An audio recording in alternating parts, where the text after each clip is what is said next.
Hello বন্ধুরা, সবাই কি করছো? দেখো আমি সকাল সকাল গোপর নিয়ে বসে আছি। এই গোপরগুলো না আমাদের বস্তিতে আমাদের সবসময় দেখে এসেছি।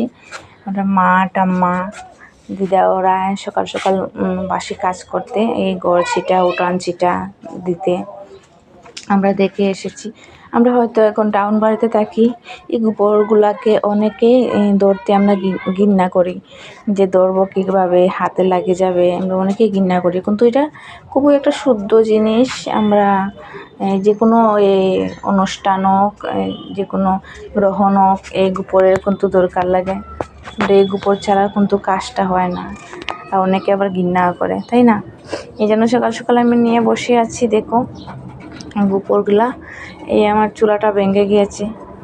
দেখো আমার নাতি কীভাবে দেখছে, আমি মাটি ছানছি, ওর খুব ইচ্ছে করছে, ও এসে ধরবে মাটিতে, কিন্তু ধরতে পারছে না। একটু ওকে নিয়ে একটু মজা করলাম, আসো ধরার জন্য।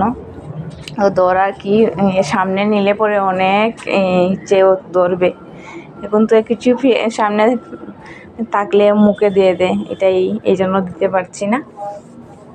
আর তোমরা বলবে আমার নাতি কীরকম বুলাবালা হয়ে বসে আছে, দেখতেই পাচ্ছ। দেখো আমার চুলাটা এখন ভেঙে গিয়েছে, ওটাকে একটু ঠিক করব। চুলাটা একবারে ভেঙে টুকরো টুকরো হয়ে যাচ্ছে। এই দেখো মাটি ভালো করে ছেনে নিয়েছি, মেখে এবং চুলাটাকে লেপবো।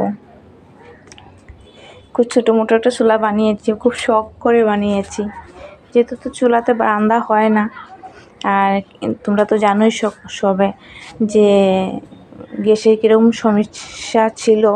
আর আমার তো 1 মাস ধরে আমার গ্যাস ছিল না, অন্যকে দিয়ে দিয়েছিলাম, তাই অনেক কষ্ট করেছি। এই জন্যে বাধ্য হয়েই চুলাটাকে বানিয়েছি।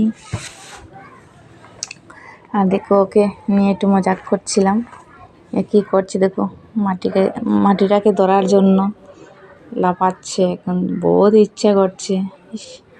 আমার নাতি দেখতে পাচ্ছ কি করছে।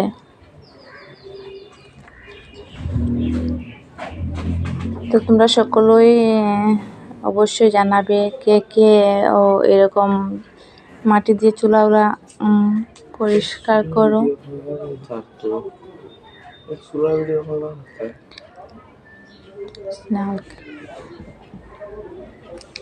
দেখো তাহলে আমার চুলাটা লেপা কমপ্লিট হয়ে গিয়েছে। আর দেখো চুলাটাকে লেপার পরে কীরকম লাগছে বলো।